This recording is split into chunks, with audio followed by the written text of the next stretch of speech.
So for years, everyone just chanted the mantra, calories in, calories out. But I've got to say, the more I learn, the more that just feels hopelessly outdated.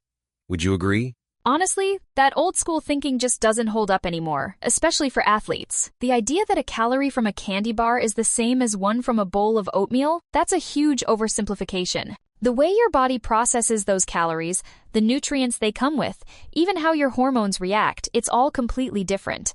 I mean, it almost sounds like marketing brainwashed us into thinking a calorie is just a number, like it doesn't matter if it comes from a bag of chips or a sweet potato.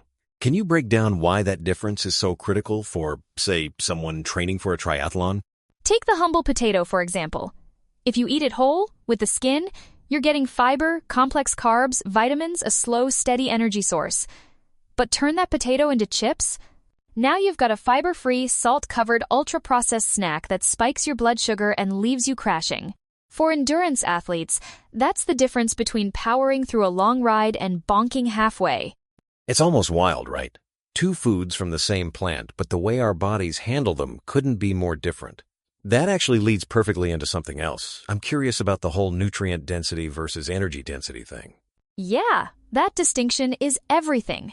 Nutrient density means getting the most vitamins and minerals for every bite, think kale or quinoa, versus energy density, which is all about calories per gram. A tablespoon of sugar? Tons of calories, zero nutrition. It's the opposite of efficient fuel for an athlete. I've definitely fallen into the energy bar trap before grabbing something with a shiny label, only to realize later it's basically candy in disguise. Why are ultra-processed foods so tricky for athletes to avoid, even when we know better? Honestly, they're engineered to be irresistible. Sugar, salt, and unhealthy fats all rolled into one tiny package. Your body's natural "I'm full" alarm barely even goes off. It's easy to eat 300 calories in 2 bites without feeling satisfied. For someone trying to hit a healthy race weight, those foods can quietly sabotage your goals. I can definitely relate.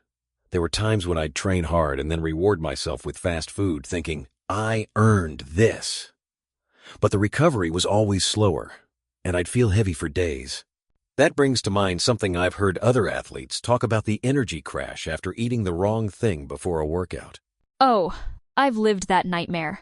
Once, before a long ride, I fueled up with a sugary bar and a sports drink. I felt amazing for the first hour, but then my energy just tanked.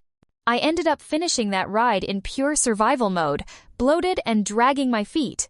That's the worst. I swear, nothing feels more unfair than training your heart out, fueling by the book, and then hitting the wall anyway. Did you change your routine after that? Definitely. The next week, I switched to real food: oatmeal, walnuts, berries. The energy I got was so much steadier. No crash, no nausea, just strong, even power for hours. Honestly, it changed my whole approach to fueling. It's funny how such a simple swap can be so eye-opening. I guess when you treat your body more like a performance machine and less like a trash compactor, it responds in kind.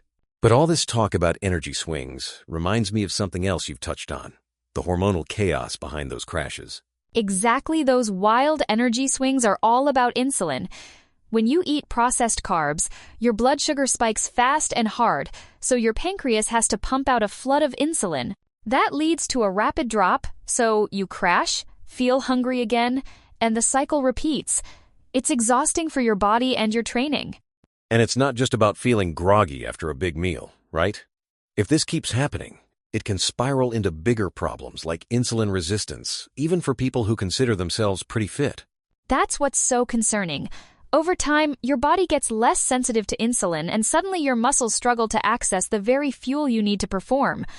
It's like putting premium gas in the tank, but the fuel lines are clogged. Recovery slows down, endurance drops, and long-term health takes a hit. It almost makes you realize just how interconnected everything is. Fuel, hormones, recovery, even longevity. Speaking of which, I'm curious about the bigger picture. How does this all tie into lifelong health for athletes? That's the heart of it, literally and figuratively. Your cardiovascular health, your gut microbiome, even your mental sharpness, they're all built on the choices you make every day. For athletes, protecting the heart is especially crucial. Ultra-processed foods crank up inflammation, mess with cholesterol, and just make the whole system less efficient. I love that you brought up the gut, too. Most people don't realize those trillions of microbes are doing overtime to help absorb nutrients and keep inflammation in check. Neglecting the gut with a constant diet of low-fiber, processed foods really is like ignoring the maintenance light on your engine. And when you start swapping in whole foods, veggies, whole grains, fermented foods, you're feeding those microbes what they need to thrive. That means better digestion, more stable energy, and even sharper focus for training and race day. Honestly, the small habits add up way more than people expect. From batch cooking on Sundays to reading nutrition labels with a detective's eye, it all circles back to that central idea: intentional choices. Maybe we can wrap up with some practical tips for making this sustainable, even for the busiest athletes out there. Absolutely. For starters, keep it simple. Batch cook a few basics like brown rice, roasted veggies, or chicken on the weekend. Stock your fridge with grab-and-go options. That way, post-workout, you're not tempted by takeout or a sugary snack just because you're tired and starving. I've found that even just having a go-to breakfast changes everything. Oatmeal with some fruit and nuts?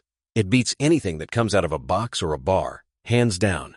And shopping the outer edge of the grocery store produce meat, dairy helps dodge a lot of the processed minefields. Oh, and don't underestimate the power of mindful eating.